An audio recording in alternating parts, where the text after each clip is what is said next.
Video করে দেবো আর তার কাছে দিব এটা আমি নিয়ে নিলাম তারপরে এদিকে শুরু করে ভিডিও করা কেন এটা কি বারণ কিছু না। Hello friends, good morning, welcome back to my YouTube channel Mampi lifestyle. তো তোমরা সবাই কেমন আছো? আশা করছি ভালো আছো, আর আমিও খুব ভালো আছি।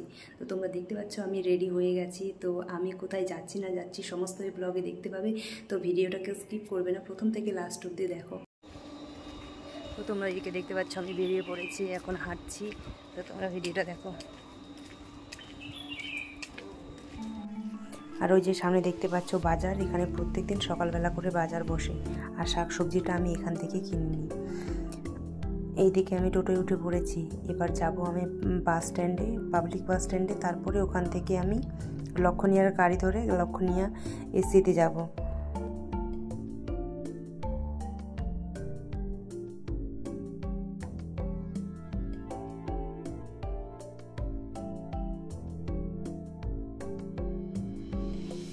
আর এদিকে আমি পৌঁছে গেলাম পাবলিক বাস স্ট্যান্ডে। আর সামনে দেখতে পাচ্ছ খুব জ্যাম, কারণ রেল গেট আজকেও পড়েছে। আর হ্যাঁ, তোমাদের তো বলাই হয়নি যে আমি লক্ষণীয় সেন্টারে কেন যাচ্ছি। তো তোমরা ভিডিওটা দেখো, আমি যেতে যেতে সমস্ত কথা বলছি। বর্তমানে আমি যে সাব সেন্টারে পোস্টিং আছি আর পারুল যে সাব সেন্টারে পোস্টিং আছে, আমরা তো একই জিপির আন্ডারে পোস্টিং আছি। তো এখানে যে আগে দিদিরা ছিলেন ওনারা এখন মানে আমাদের রায়গঞ্জ ব্লকেই অন্য সাব সেন্টারে পোস্টিং হয়েছে। তো দিদিদের আমাদের ফেয়ারওয়েল দেওয়া হয়নি, তো ফেয়ারওয়েল দেওয়ার জন্যই আমরা আজকে মানে দিদিদেরকে ডেকেছি, আর আমরাও সবাই যাচ্ছি। আর এদিকে তোমাদের সাথে কথা বলতে বলতে আমি পৌঁছে গেলাম মহারাজায়। আর ওই যে দেখতে পাচ্ছ যে রুটটা সোজা হয়ে চলে যাচ্ছে, ওটা হচ্ছে আমাদের বিপিএসসি রুট, মানে মহারাজা হসপিটাল ওদিকে। আর এদিকে দেখতে পাচ্ছ আমি নেমে পড়েছি। লক্ষণীয় সাব সেন্টারটা না রাস্তা থেকে সামান্য একটু ভিতরে হেঁটে ঢুকতে হয়। তো যেহেতু এর আগে আমি কোনো দিন এই সেন্টারে আসিনি, তো আমি গাড়ি থেকে নামার পর ওখানে 3জন লোককে জিজ্ঞেস করলাম যে লক্ষণীয় সাব সেন্টার কোথায়। এবার ওনারা যেহেতু আমি সাব সেন্টার বলছি, কেউ আর বুঝতে পারেনি, বলছে কই এই নামে তো কোনো কিছু নেই এখানে। তারপরে যখন আমি বললাম স্বাস্থ্যকেন্দ্র কথা, তখন ওনারা বুঝতে পেরেছেন, তারপরে দেখিয়ে দিল। আর আমার না অনেকটাই লেট হয়ে গেছিলো, আমাদের টাইম দেওয়া ছিল 12টা, যেহেতু ওখানে রেল গেট পড়েছিল সেই জন্য আমার একটু বেশি লেট হয়ে গেছিলো। আমার পৌঁছাতে প্রায় 1টা বেজে গেছিলো। তো ফাইনালি পৌঁছে গেলাম আমি আমার ডেস্টিনেশনে। তো চলো ভেতরে যাই আর সবার রিয়াকশন দেখো। ওই যে সবাই চলে এসছে।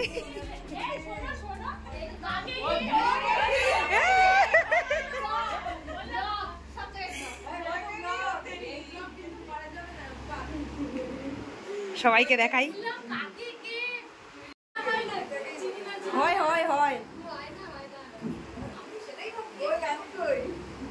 হাই করুন সবাই। দিদি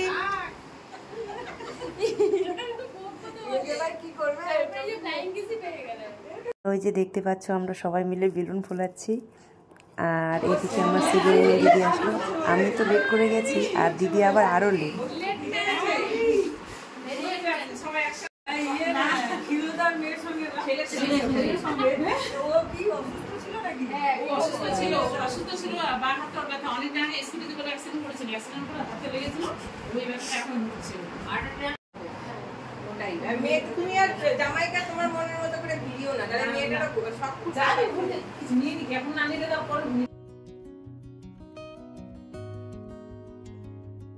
আমার পাশে যে 2জন দিদি আছে, ওনাদেরই আজ ফেয়ারওয়েল ছিল। তো যেহেতু গরম করছে তাই একটু হালকা স্প্রাইট খেয়ে শরীরটা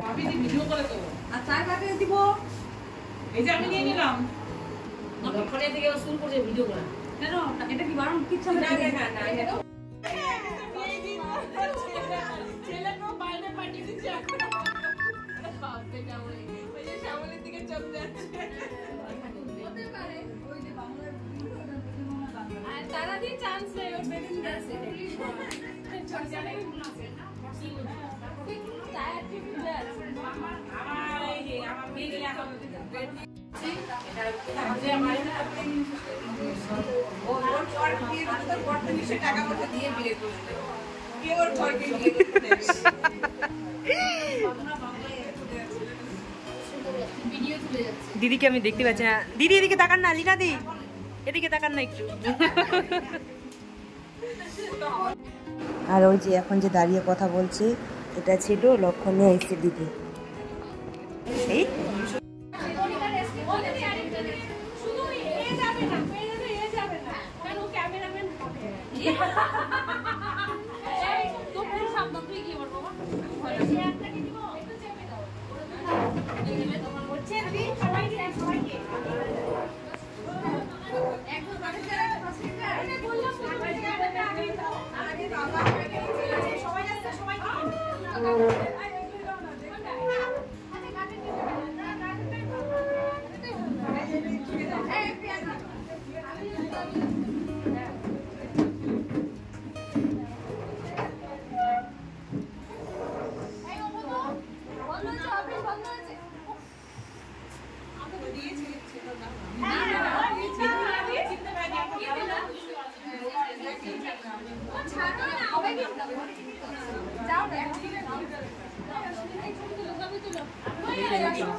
আর ওই যে এখানে আমাদের দিদিদের গিফট দেওয়া কমপ্লিট হয়ে গেছে। তো এখানে সবাই মিলে গল্পও করছিলাম। আর দেখতে পাচ্ছ আমি ক্যামেরা নিয়ে মানে ভিডিও করছি, আর ওরা ভেবেছে সেলফি তুলছি, তাই ক্যামেরার দিকে সবাই তাকিয়েছিল, ওটা নিয়ে হাসাহাসি করছিলাম। আর ওই যে দিদিরা আমাদেরকে এদিকে গিফট দিচ্ছিল।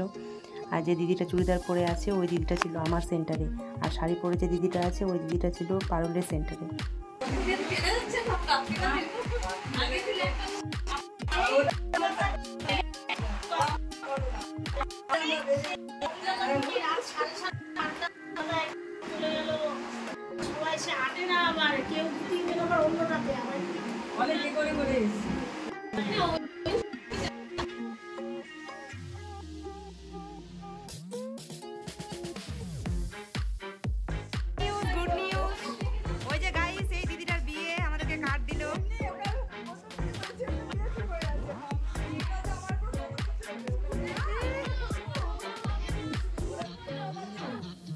আর এদিকে আমাদের প্রোগ্রাম শেষ, আমরা সবাই বেরিয়ে পড়েছি, এখন যাব আমরা বাড়ি।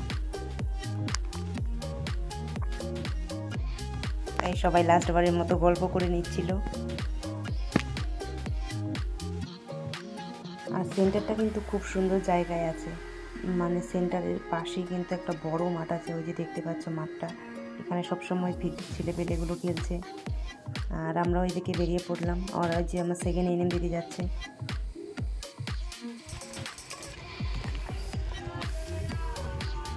কোন শাড়ি পরবি? আচ্ছা শাড়ি আছে, আছেন যে তার জন্য গেলাম না।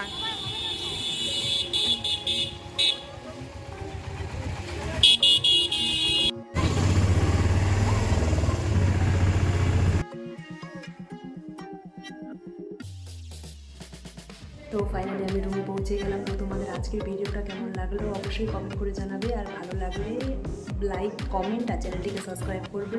তো চলো দেখা হচ্ছে নেক্সট কোনো ব্লগে। ততক্ষণে সবাই ভালো থেকো, সুস্থ থাকো, বাই।